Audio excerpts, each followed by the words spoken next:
Hai bonsai, ada nggak yang waktu di USG dibilang, wah kayaknya bayinya agak gede nih, takutnya makrosomia.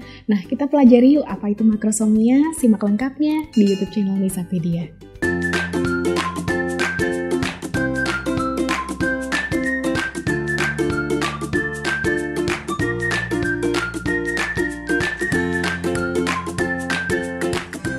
Bonsai, menurut klasifikasi berat lahir, Debai dikatakan lahir dengan berat normal jika lahirnya di kisaran 2.500 sampai 4.000 gram.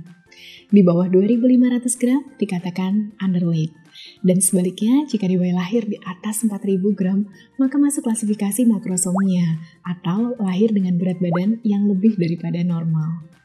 Menurut penelitian terkini, terjadinya makrosomia ini sekitar 9% dan terus naik secara global. Jadi bayi-bayi ini umumnya sekarang lebih gede daripada sebelum-sebelumnya. Sehingga terjadi peningkatan kejadian makrosomia dan juga diiringi dengan peningkatan komplikasi persalinan sehubungan dengan Debai yang besar ini. Nah, berat 4.500 sampai 5.000 gram memungkinkan terjadinya komplikasi pada 2 dari 1.000 kelahiran. Dan pada berat yang di atas 5.000 gram, terjadinya bahkan lebih tinggi, yaitu komplikasi pada 18 per 1.000 kelahiran. Kenapa ya makrosomia ini bisa terjadi?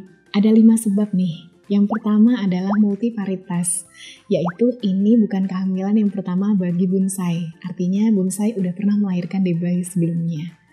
Yang kedua adalah riwayat genetik, yaitu jika riwayat bonsai pernah melahirkan Debai makrosomia pada persalinan sebelumnya, yaitu bayi yang sebelumnya dilahirkan lebih dari 4 kilo atau mungkin di atas 3,5, artinya udah cenderung besar nih. Kemudian memiliki juga kecenderungan di keluarga memang lahirnya di berat bayi lahir yang besar. Yang ketiga adalah adanya komplikasi dari kehamilan itu sendiri, yaitu kehamilan yang disertai dengan diabetes mellitus gestasional atau penyakit gula, lalu obesitas alias berat badan yang berlebih, dan juga hipertensi. Faktor keempat yang juga bisa berpengaruh adalah pola makan dengan paradigma eat for two atau makan untuk berdua. Beberapa bonsai menganggap saat hamil, makannya perlu ditingkatkan porsinya hingga 2 kali lipat. Padahal sebenarnya nggak perlu sebanyak itu loh. Nah, padahal asupan selama hamil tidak diperlukan penambahan sebanyak pola eat for two. Karena justru pola makan ini menaikkan berat badan bonsai secara signifikan dan akhirnya cenderung berlebihan. Yang terakhir adalah faktor usia kehamilannya lewat waktu, yaitu jika bonsai hamil dengan usia kehamilan late term atau di atas 40 minggu atau bahkan post term, yaitu di atas 42 minggu. Nah, ini akan berkorelasi terhadap peningkatan berat Debai dalam kandungan. Nah bonsai, sekarang kita perlu pelajari tentang bagaimana menilai Debai ini makrosomia. Yang pertama dan utama adalah correct dating, yaitu kita pastikan dulu yuk usia kehamilan bonsai. Sebisa mungkin mengacu pada USG yang dilakukan pada trimester 1, terutama pengukuran CRL di usia 11-13 minggu.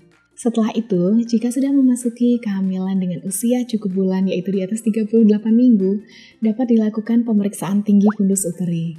Nah, jika tinggi fundus uteri ini di atas 36 cm, maka taksiran berat janin secara klinis dapat mencapai lebih dari 4.000 gram.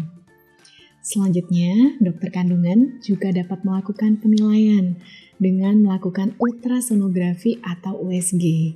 Namun memang ada angka koreksi, yaitu dengan formula headlock sekitar kurang lebih 300 gram. Dan yang perlu diperhatikan, kecenderungan taksiran di atas 3.500 gram perlu dilakukan pembulatan ke atas. Bonsai, ada beberapa komplikasi persalinan dengan Debai makrosomia yang dapat timbul.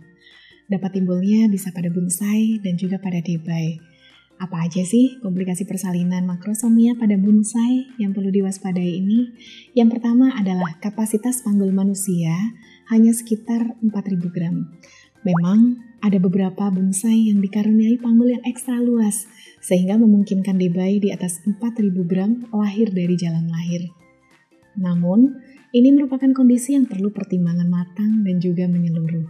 Karena berat debainya lebih dari 4.000 gram, cenderung diameter kepalanya pun besar, sehingga terjadi penurunan kepala yang tertunda. Selanjutnya tentunya adalah nyeri kontraksinya bisa lebih berat. Kemudian kesulitan dari proses persalinan seperti saat meneran. Juga risiko persalinan berbantu alat seperti vakum ataupun forceps. Kemudian robekan perineum bisa jadi lebih panjang dan juga risiko perdarahan pasca persalinan lebih tinggi. Jika tadi komplikasi persalinan pada bonsainya, kali ini pada debainya, kita perlu mewaspadai terjadinya distosia bahu, yaitu bahunya nyangkut setelah debainya kepalanya keluar. Yang kedua adalah hipoglikemi, yaitu kadar gula darahnya anjlok. Yang ketiga adalah obesitas di masa anak, kemudian sindrom metabolik, dan juga brachial plexus injury atau Erb's palsy yang terjadi pada 2/1000 kelahiran. Kemudian selanjutnya adalah risiko ketubannya bercampur dengan mekonium, dan juga perlu perawatan di ruang khusus perinatologi atau NICU, yaitu ruang intensif. Bonsai, jika debai sudah didiagnosis makrosomia atau diperkirakan taksiran berat janinnya di atas 4.000 gram, maka persalinan yang aman dilakukan adalah terminasi dengan persalinan per abdominum atau seksio cesaria. Bonsai jangan khawatir karena saat ini SC sudah bisa dilakukan secara aman dan ini merupakan jalan terbaik untuk persalinan debai. Gimana nih cara mencegah makrosomia terjadi pada debai? Yang pertama, kita perlu mengetahui usia kehamilan. Correct dating dengan melakukan USG trimester 1. Yang kedua, coba yuk ketahui berapa indeks massa tubuh bonsai sebelum hamil, sehingga mengetahui juga rekomendasi kenaikan berat badan bonsai yang perlu bonsai capai dan tidak berlebih selama kehamilan. Yang ketiga, kenali kebutuhan gizi harian, bukan soal eat less atau eat more, tapi eat right. Jadi, makannya ini sesuai hanya dengan kebutuhannya. Yang keempat, yuk tetap aktif bergerak. Kemudian kita juga ada beberapa tips saat bonsai mengandung dengan janin makrosomia.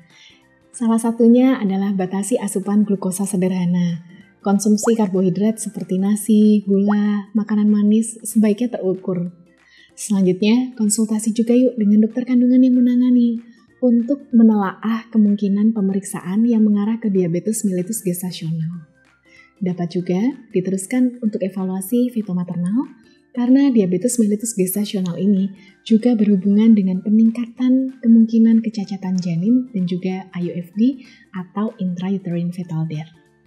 Nah, jika DMG atau diabetes mellitus gestasional ini sudah ditegakkan, ada kemungkinan bonsai akan ditangani tidak hanya oleh dokter kandungan, tapi dokter kandungannya akan melakukan konsul multidisiplin, sehingga bisa disertai dengan perawatan dari dokter penyakit dalam untuk pengontrolan gula darah.